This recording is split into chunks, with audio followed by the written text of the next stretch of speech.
తెలంగాణ రాష్ట్ర SC ST commission chairman Bhadrachalam Sri Sitaramachandra Swamy వారిని దర్శించుకున్నారు.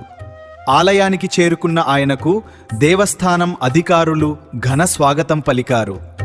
అనంతరం స్వామివారికి ప్రత్యేక పూజలు నిర్వహించి తీర్థ ప్రసాదాలు అందజేశారు.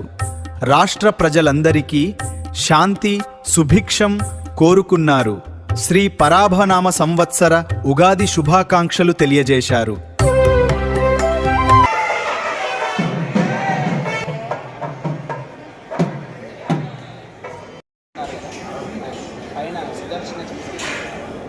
అది ఎవరు తయారు చేస్తున్నారు తీసుకొని వచ్చి ఆయన